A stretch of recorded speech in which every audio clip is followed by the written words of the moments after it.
Eu acho que já passou da hora do Ciro Gomes ir pro tudo ou nada, mas eu acho que o partido dele não permitiria que ele fizesse essa abordagem necessária se ele quer ser eleito presidente em 2022.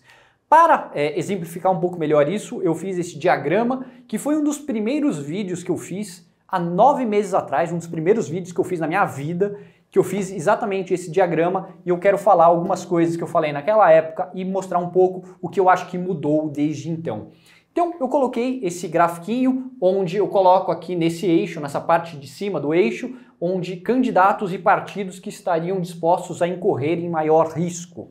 E aqui embaixo, partidos e personalidades que são mais avessas ao risco. Então aqui a gente vai ter posições de partidos que incorrem em pouco risco e são tipicamente classificadas como centrão. São aquelas pessoas que são governo independente do governo que for eleito. Então esse tipo de gente sempre está no governo e não quer se indispor com nenhuma força política com muita força. Então eu acho que o grande dilema da terceira via é que os partidos políticos da terceira via e os candidatos da terceira via, eles não querem quebrar as pontes, queimar as pontes definitivamente com o bolsonarismo de um lado e com o lulismo do outro. Todo mundo quer fazer uma oposição meio que protocolar ao menos um desses polos políticos.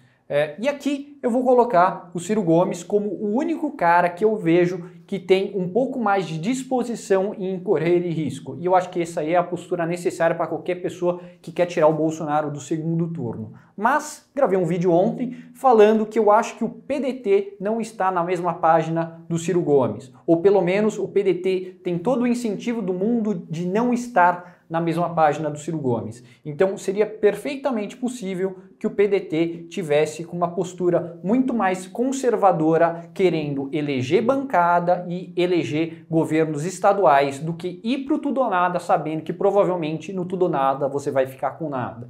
Beleza? Então coloquei aqui alguns outros partidos, que era o PSDB, que não é centrão, é um pouco mais perto de uma abordagem, digamos assim, ela é mais perto de uma abordagem mais ideológica, mas não é super ideológico, mas é um pouco mais ideológico aqui no Brasil. É um partido até que bastante ideológico. O Democratas estaria meio que no limiar entre um restinho de ideologia, mas quase já na região do centrão, onde eu coloco PMDB, PSD e coisas do tipo. Beleza? No último vídeo que eu fiz, quem eu coloquei lá? Eu coloquei o Ciro Gomes aqui em cima, que eu achei que era uma posição bastante interessante. Apesar do PSDB, eu ter colocado ele aqui, eu falei que tem algumas personalidades do PSDB que poderiam migrar para uma posição mais amante ao risco. Por exemplo, o Dória, esse cara aqui já azedou, mas realmente o Dória tem uma posição muito mais combativa e muito mais de estar disposto a perder tudo o que tem para conseguir ser eleito, e eu acho que isso é uma posição bastante almejável, bastante valorizada aos olhos dos eleitores, e ele tinha esse posicionamento, embora o PSDB fosse mais governo do que o João Dória. Esse aqui já está fora. Outra pessoa que tinha na época era o DEM. DEM com a figura do Mandetta. Esse também é outra carta fora do baralho. O Democratas, na época, nem existia União Brasil, também provavelmente não ia querer se indispor permanentemente nem com Lula e nem com Bolsonaro, até porque muito manda-chuva daqui vai querer a reeleição e está muito mais interessado no seu pequeno projeto de poder do que num projeto de poder nacional. Por exemplo, Caiado, por exemplo, ACM Neto e outras figuras do Democratas. Quem mais tinha na época?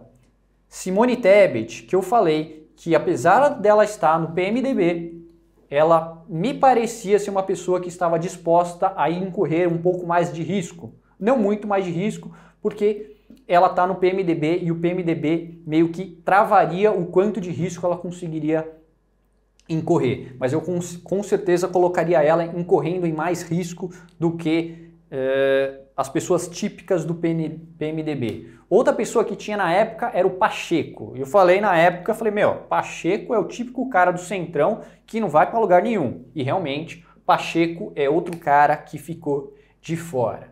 Beleza? O último nome que eu tinha analisado é que já tinha começado aquele burburinho que o Alessandro Vieira ia ser candidato à presidência da República. E eu coloquei ele aqui bastante similar ao Ciro, porque ele é eleito senador recentemente e ele poderia incorrer em bastante risco, porque se ele for candidato a presidente e não se eleger, ele simplesmente volta para a carreira que ele tinha antes, que é senador da República.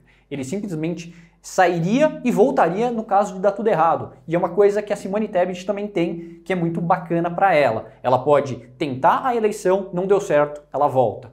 Beleza? Agora, alguns outros candidatos que eu não analisei na época, porque eu nem achei que fosse ser candidato, e no final das contas eu estava certo, era o Moro. O Moro era outro cara que eu poderia colocar como um cara disposto a incorrer em bastante risco político. Porém, ele entrou num partido, no caso era o Podemos, que não está disposto a incorrer nesse risco. Podemos quer eleger bancada. Podemos não quer se indispor com a classe política em troca de um projeto de poder que provavelmente vai dar errado.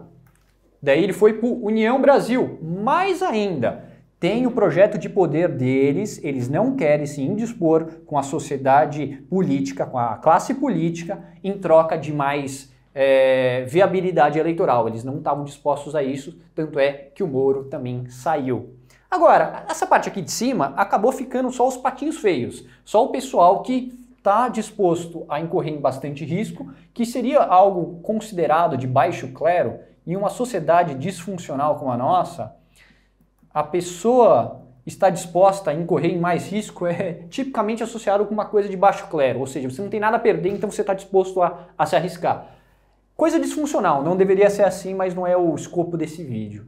Então, aqui a gente poderia colocar outras personalidades políticas que não eram comentadas na época, mas agora são. Janones é uma delas. Pablo Marçal, o coach quântico lá, o Pablo. Então agora a gente tem no mínimo 3 personalidades que estão dispostas a incorrer em bastante risco. Ciro Gomes, enquanto pessoa física, está disposta. O partido dele provavelmente está muito mais aqui do que nessa região. Janones, ele está disposto a incorrer em bastante risco. Não sei direito qual que é o posicionamento do próprio partido dele. Mas como é um partido muito pequeno, é bem capaz deles estarem meio que tipo, dane-se, vai assim mesmo e a gente vai para uma majoritária e se ele eleger 2 ou 3 junto com ele já está excelente.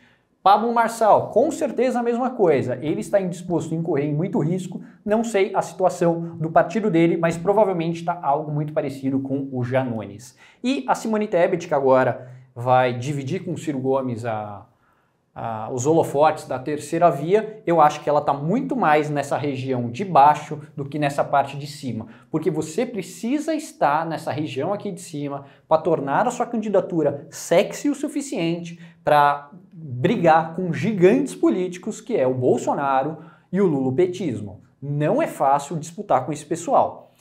Eu até pensei em fazer esse diagramazinho, porque eu estava vendo agora o flow do Rodrigo Garcia. Vi, sei lá, 1 hora. Eu tava gostando, assim, mas assim, você percebe que o Rodrigo Garcia, ele já é um cara tão dentro do governo que ele não pode se indispor com ninguém. Então você percebe que ele tem aquele linguajar da velha política, aquela coisa muito de cacique partidário, que não fala mal dos outros, coisa que é intragável para o público de uma forma geral. Porque a gente olha esse cara falando e você fala assim, ô filha da mãe, você não mora no Brasil não? Você não vive na terra? Como é que você pode achar que as coisas estão bem do jeito que você está falando? Dê nome aos bois, fale quem é que está fudendo as coisas, que é coisa que o Bolsonaro fez magistralmente e nenhum outro candidato está conseguindo fazer de forma autêntica o suficiente. Ele poderia muito melhor começar a bater e dar nome aos bois, mas ele não pode, principalmente pela posição que ele tem, e a escolha política que ele teve é uma dessa daí, beleza? E última coisa, eu vou terminar de ver o do Garcia, eu vou terminar também de ver o do Ciro Gomes, na verdade nem comecei ainda, mas eu quero ver nos 5 horas normal mesmo, não quero ver apressado, e daí eu vou fazer um vídeo sobre esses dois. Mas só para terminar, tem um negocinho aqui que eu quero comentar com vocês. A gente tem que entender que o que um partido político, que uma dada entidade tem interesse, não é necessariamente o mesmo interesse que as pessoas desse grupo têm de interesse. Então, por exemplo, eu sou São Paulino, eu sou jogador de São Paulo, o outro colega meu que joga no São Paulo, ele é competidor meu ou ele é meu aliado? Depende. Depende. Em qual escala que eu estou analisando as coisas? Do ponto de vista de eu contra o Corinthians, ele é meu aliado. Ou seja, quando eu olho mais de cima, ele é meu aliado. Mas quando eu jogo mais embaixo, ele é meu concorrente. Eu e ele estamos competindo por protagonismo dentro do nosso mesmo grupo. A maior parte dos políticos querem disputar não só entre o seu partido, mas entre partidos semelhantes. Então, o pessoal quer eleger bancada. Se você é um cara muito parecido com o outro cara do PDT, esse cara é inimigo do cara muito parecido com ele do PSB. E na hora que o cara do PSB tiver muito similar a ele, o cara do PSB tá com Lula no negócio, no palanque, e o cara do PDT tá com o Ciro Gomes, talvez essa seja a diferença entre ser eleito e não ser eleito. Então, pro cara do PDT, talvez valha muito mais a pena se dissociar do Ciro Gomes ou até boicotar a candidatura do Ciro Gomes, porque ele sabe que ele vai perder muito com um cara que é bastante similar a ele, mas está num outro partido que está com uma pujança muito mais forte. Beleza? Então era basicamente isso que eu queria comentar aqui com vocês, essa questão de múltiplas escalas, como é que a gente analisa esse tipo de fenômeno, porque eu acho que é bastante interessante, isso meio que deixa a gente com uma visão um pouco míope quando a gente não consegue ver que existe sempre mais de um grau de complexidade para todos os fenômenos que a gente está analisando, beleza? Então vou fazer um vídeo por dia daqui até o dia da eleição, então se inscreva aí no canal, ative o sininho, deixe comentário aí com sugestão de vídeos, porque, porra, vou ter que gravar um por dia, vou precisar de muitas ideias. É isso aí, um abraço, tchau, tchau.